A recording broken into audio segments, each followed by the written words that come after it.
হাই everyone, কি খবৰ সকলোৱে? আশা কৰোঁ সকলো ভালে আছে, মোৰো ভাল।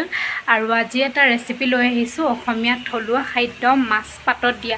আৰু সকলোৰে বনোৱা প্ৰচেছবিলাক বেলেগ বেলেগ হয়, আৰু মইনো কেনেকৈ বনাইছোঁ সেইটো দেখুৱাম আজি আপোনালোকক। যদি এনেকৈ খোৱা নাই এবাৰ ট্ৰাই কৰিব, বহুত ধুনীয়া খাবলৈ। আৰু আজি বতৰটো পূৰা বৰষুণ, এতিয়া অলপমান বতৰটো ভাল কৰিছে, মানে বৰষুণটো এৰিছে। তেন্তে ব'লক ভিডিঅ'টো আমি চাই লওঁ। মই কলপাত এখন ধুই চাফা কৰি অলপমান জুইত সেকি লৈছোঁ। আৰু এতিয়া ইয়াতে মাছ দি দিছোঁ, মোৱা মাছ। নিমখ হালধি সানি থোৱা আছে। বহুতে বগা হৈ থাকিলে খাবলৈ বেয়া পায়, সেইকাৰণে এনেকৈ হালধি দি বনাব পাৰে, একো কেঁচা গোন্ধ নাথাকে হালধিৰ। আৰু ইয়াতে মই এতিয়া দি দিম পিঁয়াজ।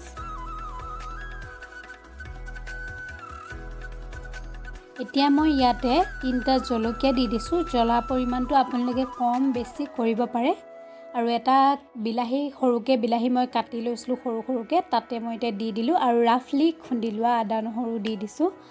আৰু এতিয়া মই ইয়াতে কাটি দিছোঁ মান ধনিয়া। মান ধনিয়া দিলে সোৱাদটো বহুত ধুনীয়া হয়, গোন্ধও বহুত ধুনীয়া ওলায় মানে। আৰু এতিয়া দিম কেঁচা মিঠাতেল অকণমান, সোৱাদ অনুসৰি দিছোঁ নিমখ, আৰু অলপ টেঙা টেঙা হ'বৰ কাৰণে মই অলপমান নেমু চেপি দিছোঁ। আৰু এতিয়া মই গোটেইখিনি ভালকৈ সানি ল'ম।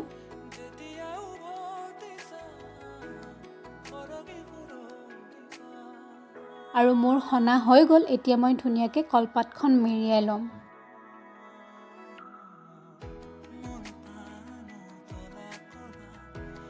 এতিয়া বান্ধি দিব লাগিব গোটেই টোপোলাটো, মানে সুলকি নোযোৱাকৈ ধুনীয়াকৈ বান্ধি ল'লে হ'ল। আৰু মই আজি জুইত মাছ পাতত দিম, গেছত নিদিওঁ। জুই ধৰি লৈছোঁ, এখন টাৱা জুইত গৰম কৰি তাতে মই টোপোলাটো দি দিছোঁ। দি এতিয়া ঢাকি এনেকৈ অলপ কম জুইত সিজাই থাকিব লাগিব, মানে নিসিজালৈকে ইলুটি শিলুটি কৰি থাকিলে হ'ল। এয়া মই অকণমান তলিত লাগি যোৱা লিখীয়া হৈছিলে, সেইকাৰণে অকণমান হিলাই দিছোঁ। পুনৰ ঢাকি দিলোঁ। আৰু অলপ সময়ৰ পিছত এতিয়া মই টোপোলাটো এবাৰ আকৌ লৰাই দিম। লৰাই মানে উলটিয়াই দিয়াৰ কথা কৈছোঁ।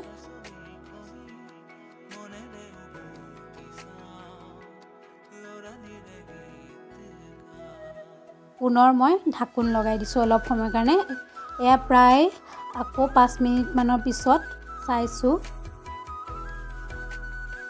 কলপাত পূৰা লেৰেলি গৈছে আৰু সিজিছে, বহুত ধুনীয়া গোন্ধ ওলাইছে। কলপাতৰ যিটো গোন্ধ সঁচাকৈ বহুত ধুনীয়া হয়।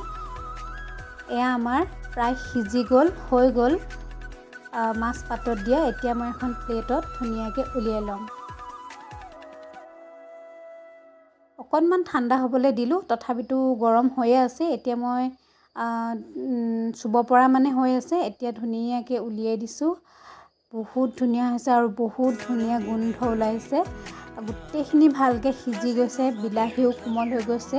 এতিয়া মই এখন চামুচ দি ধুনীয়াকৈ দেখুৱাই দিম আপোনালোকক। এয়া দেখিছেনে, গোটেইখিনি ধুনীয়াকৈ হৈ গৈছে। আৰু যদি এনেকৈ খোৱা নাই এবাৰ নিশ্চয় ট্ৰাই কৰিব। আৰু যদি মোৰ ভিডিঅ'টো ভাল লাগিলে তেন্তে লাইক, কমেণ্ট, শ্বেয়াৰ আৰু চেনেলটো ছাবস্ক্ৰাইব কৰি দিব।